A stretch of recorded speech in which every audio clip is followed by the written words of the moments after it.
So many people, like, it's like literally a trope of Australian media is like decrying the Americanization of Australia with holidays like that. And it's like, if you don't like bits of American culture seeping into the Australian zeitgeist, get the fuck off YouTube right now, for one.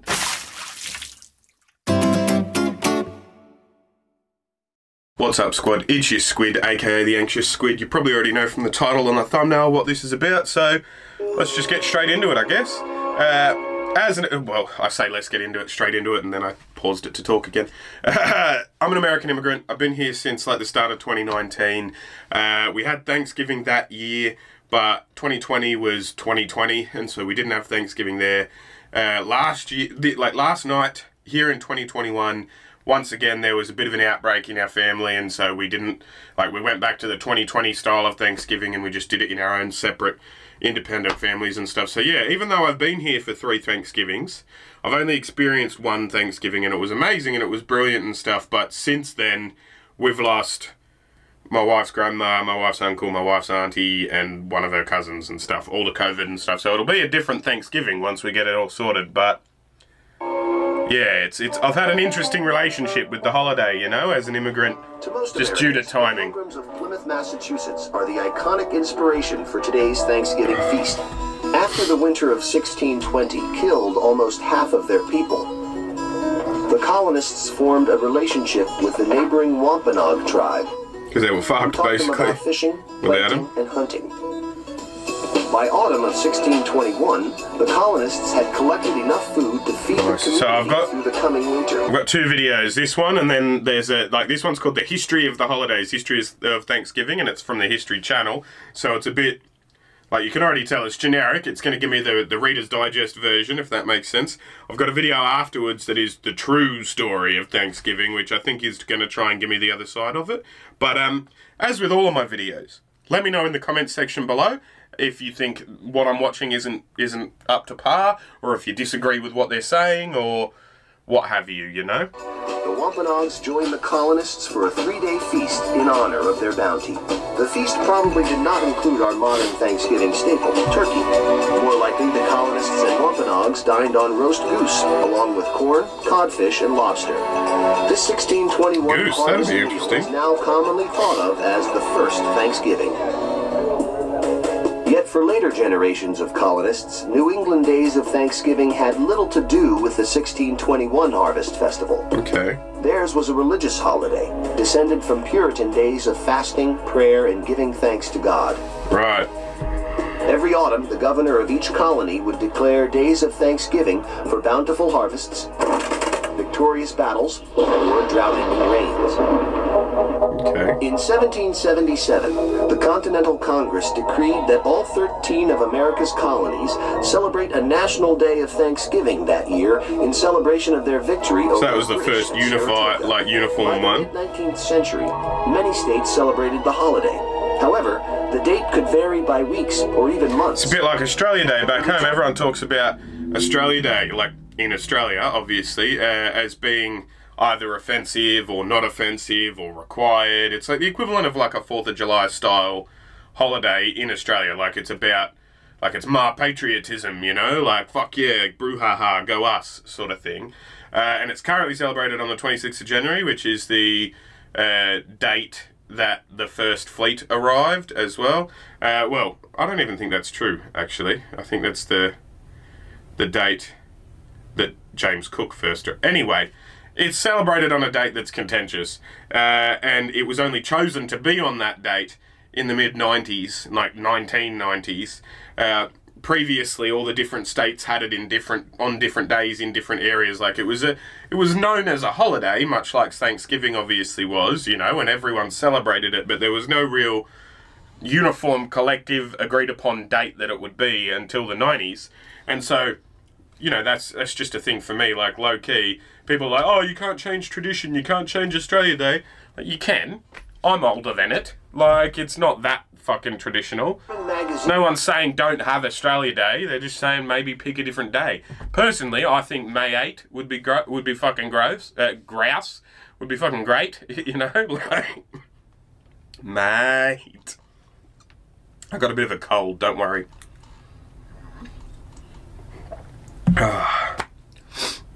Mate. Right? May 8th. Best day to celebrate for Australia. But anyway. Editor named Sarah Josepha Hale establishing a national Thanksgiving Day. She passionately believed that such a day would help unite a nation headed towards civil war. Hale began a one-woman letter-writing campaign, urging politicians to establish an annual day of Thanksgiving. Her efforts were finally rewarded by Abraham Lincoln, who saw the unifying potential of the holiday. In 1863, 4 months after the victory at Gettysburg, he declared the last Thursday of November to be Thanksgiving Day.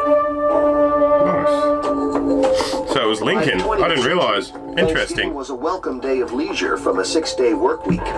In the 1920s, the National Football League was formed. In an effort to boost attendance, the fledgling Detroit Lions devised the concept of a Thanksgiving Day game. Nice.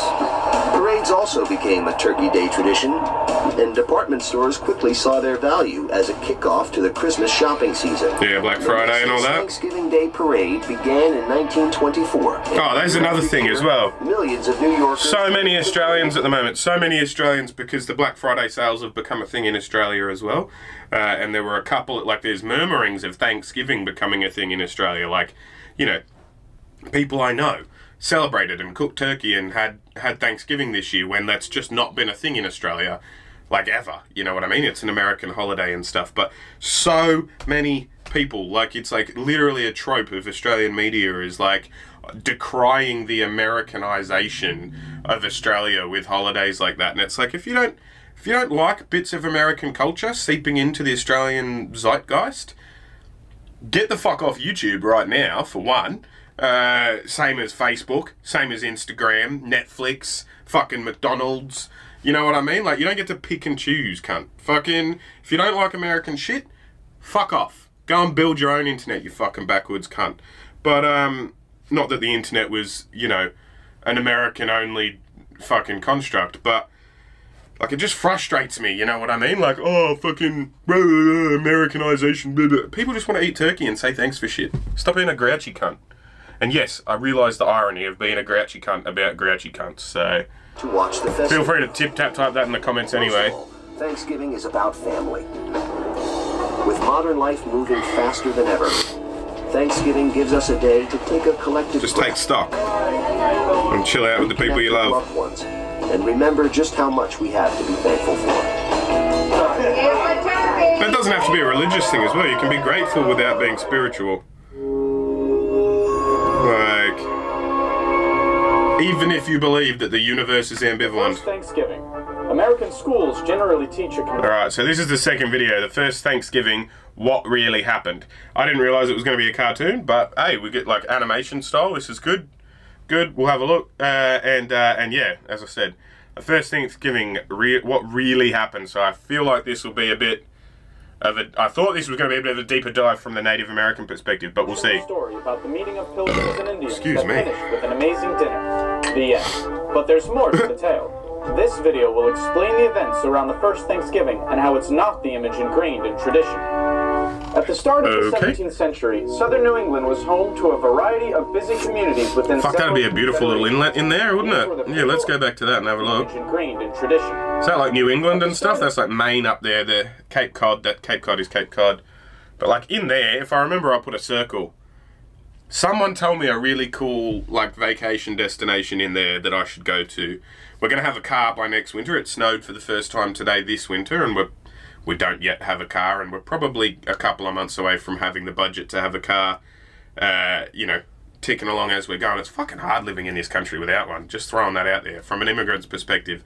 In Australia, not having a car, so much fucking easier than not having a car, and that might just be because of where in Australia I lived versus where I live in America. But yeah, fun fact, having a car is great and is awesome. And when we do have a car, I want a holiday somewhere down there. Is there like a... yeah, someone tell me a good spot in this little inlet thing here. Not inlet, that's the wrong word. You know what I'm saying. I'm going to keep getting on with it. 17th century, southern New England was home to a variety of busy communities within several... Have a look at that. No. Alright, so is Massachusetts called Massachusetts because it's a bastardization of the native name there? That's interesting, isn't it? I didn't even think of that. What about Michigan as well? Is that the same thing? Like, these are all these names that I'm like, hey, that's very, very close to what we say, and there are things like that in Australia from Aboriginal words as well. You know, like there's a common, it's not true, but there's a common myth, urban legend sort of thing that kangaroo means, I don't know what you're saying, bruh. You know what I mean? Like, somebody was talking to an Aboriginal, was like, what do you guys call those fucking things? The Aboriginal guy was like, fucking what, mate? And he was like, oh, cool, we'll call it a kangaroo too. But, like, yeah, anyway, like, that's interesting. These were the people of the first light, and they called their home the Dawnland. Political leaders were known as sachems, and had been trading with Europeans for over 100 years before the Pilgrims. Relations soured only after deceitful Europeans kidnapped locals to sell as slaves. Fuck's sake, guys, come on. The settlement was impossible due to the already high population of native occupants. But in 1616, tradesmen introduced a disease to the Dawnland, whose inhabitants died in droves from a lack of immunity. Was that deliberate or not deliberate? 90% were wiped out. Like, I doubt it was deliberate, that's just... Including the Wampanoag. Their head sachem, Massasoit, was aware of how close they were to being subjugated by their unafflicted enemy, the Narragansett. He was determined to save his people from such a fate. This was the political world the Pilgrims were about to enter. The Pilgrims were not called Pilgrims by their contemporaries. They were known as Separatists, right? a branch of the English Puritans. King James hated... Okay, so we're pausing to take stock there. Sorry if you guys already know all this stuff. As you can tell, I'm an immigrant and I'm learning as we go, right? So, obviously that's not first contact. The Pilgrims weren't first contact. I knew that wasn't the case anyway because, you know, Columbus, Spain, fucking blah, blah, yada, yada, yada. You know, like there'd been a long history of contact and trade, obviously. So, the political situation that they're saying there is the Wampanoag... how do you say it? Wampanoag? Wampanoag, yeah, Wampanoag. That they were basically getting, like, because of the... not economic, that's the wrong word. Because of the situations at play within their own homeland, you know, and with all the political ramifications at play between the Norset and the Narragansett and the Massachusetts and the Wampanoag and stuff, like, all of that is at play, and that is why they helped the Pilgrims when the Pilgrims were fucking up, because they needed warm bodies, sort of thing. Like, they needed people, they needed alliances, and they like, it was mutually beneficial. It wasn't just some noble savage doing the right thing because it was the right thing. You know what I mean? Like, that's interesting. I like learning that sort of thing. By their unafflicted enemy, the Narragansett. He was determined to save his people from such a fate. Apologies for mispronunciation. Like, you probably think I sound like a dickhead anyway, right, with my Australian accent, so... They were known as Separatists, a branch of the English Puritans. King James hated Puritans and began persecuting them in 1604, so the Separatists fled to Holland, where they were free to worship. But because they feared losing their national and communal identity, the congregation wanted a new place to plant their church. They decided on America and asked King James for a patent that would grant them rights to build a colony. They planned to make a profit catching fish to pay off the debts to their investors. The Mayflower set sail on September 6th. The hubris, though, of that as well. Like, I know, I keep pausing it, but like, oh, we're gonna go over there and like take their land. Is that cool with you? Yeah, that's cool with me. Did you not think to ask them, cunts? Like, fuck. Spotted, and 16 men were sent. That's everywhere, you know, like. Unfortunately, the settlers didn't know how to fish, and food was running out. How do you not know how to fish? From graves, homes, and storage pits. You just live on an island, for fuck's sake. How do you not know how to fish? Fish to pay off the debts to their investors. The Mayflower set sail on September 6th. So that sounds like, somebody explain that to me. How do the British not know how to fish? They've been fishing for centuries. To inspect the area. Unfortunately, the settlers didn't know how to fish. There's no way I'm signing that as well. I heard of that in a different video, like the Mayflower Commitment or whatever it's called. The Mayflower Compact. Like, basically everyone's signing on to say, yeah, well, we won't be tricky, we won't be tricksy, we won't be, like, there's no fucking way I would have signed that. Not a chance. I'm like, man, if we get here and there's gold around that corner, I am not sharing it with a fucking single one of you cunts. Not a single one. Like, no fucking way am I signing that shit. There's a reason I came here. People suck. You guys are people. Like... Were sent ashore in the area. Unfortunately, the settlers didn't know how to fish, and food was running out. They resorted to... How do you not know how to fish? Homes and storage pits to keep everyone alive. Then came their first hostile encounter with natives, but no one was killed. On December 12th, they reached New Plymouth. They did not land on any specific rock, but folklore insists they did. Construction began in January. By winter's end, 44 settlers would be dead from bad conditions.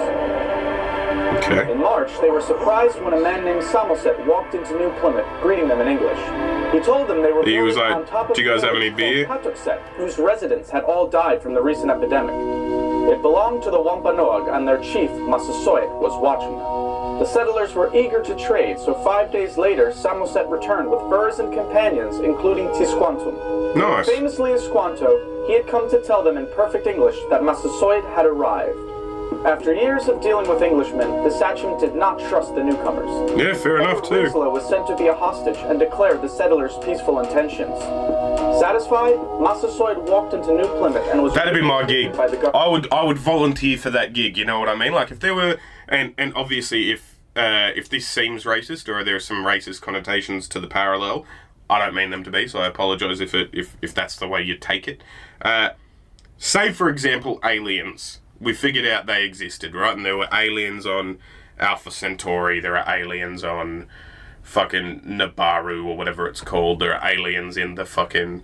Like with the James Webb telescope that we're developing at the moment. Say we discover aliens. We discover a galactic fucking armada of lots of different things and stuff, right? Like, I would 100%, without any fucking qualms... just be that guy. Like, send me. Yeah, sure, send me up with some fucking fur and some jewelry and shiny shit. I'll try and, like, I'll be their hostage. I'll be their guy. I'll learn about him. You know what I mean? Like, fucking A. I will be that guy. I do not mind. Like, I mean, now that I have kids, I'm like, I'd like to come back. I'd like to see my kids. I'd like to tell them all about it and stuff. But my whole life, I have been like, yeah, let me be that guy. Let me be the guy in Men in Black. Fucking, yeah! Coming into it, you know what I mean? Like, that'd be me. Oh, that would be me. Tell them in perfect English that Massasoit had arrived. After years of dealing with English... Like, in a weird, kind of spiritual kind of way, I feel like that's what, you know, like if there was, you know, I talk about with my pastor father-in-law all the time, callings and people who have callings from God and like how you reconcile that with atheism and with other religions and what that calling not actually is. That's an offensive way of putting it, but what is an atheist perspective or an agnostic explanation for people having a calling and stuff, right? If I was to have a calling, it would be to broker relationships between cultures, and at that time it would have been, you know, between First Nations Americans or First Nations people and colonial people and whatnot. But these days, you know, in the current climate that we're in, I just can't shake the feeling that we're gonna, you know, there's gonna be contact at some, like the James Webb telescope, I cannot tell you how excited I am for that. Like there aren't enough words, and if you don't understand the hype of the James Webb, like I'll leave a link. I'll put a screenshot. I'll leave a link. I might do a whole nother video. Anyway, this has been an interesting fucking tangent. Let's keep watching this, and we'll Winslow was sent to be a hostage. You know what I'm saying. Peaceful intentions. Satisfied? I'd have been Edward Winslow. 100%. I'd have been the Edward Winslow. That's the short version of what I was saying. Winslow was sent to be a hostage and declared the settlers' peaceful intentions. Satisfied, Massasoit walked into New Plymouth and was regally greeted by the governor. A peace treaty was created, ensuring mutual protection if attacked by enemies. Nice. With the help of Squanto, New Plymouth settlers began to fare better. He taught them how to grow crops and was absolutely vital as an interpreter. What was that? To mutual protection if attacked by enemies. It's good animation. Here is a mound of earth. Plant the seeds of three sisters together, maize, beans, and squash. Yep, nice. What's this? Can't believe you haven't. It says, by Jove, can't believe you guys haven't started yet. Yeah, fair enough. Absolutely vital as an interpreter. To the separatists, he was a gift from God. But in fact, Squanto had been kidnapped from Patuxet in 1614 and shipped to Spain to be sold into slavery. Fuck! He ended up in London at the home of a merchant who taught him English and arranged for Squanto's return to the Dawnland in 1619. But Patuxet was now gone, wiped away by the epidemic. Oh man, imagine that. Suspicion because of his years abroad, but needed a translator to parley with the newcomers. He eventually sent his warrior Hobambo to live among the settlers and keep an eye on Squanto. By fall, the settlers had a bountiful harvest and a feast was held to celebrate. Massasoit showed up with 90 warriors and 5 deer for the meal. For 3 days, the English and Wampanoag ate and entertained one another.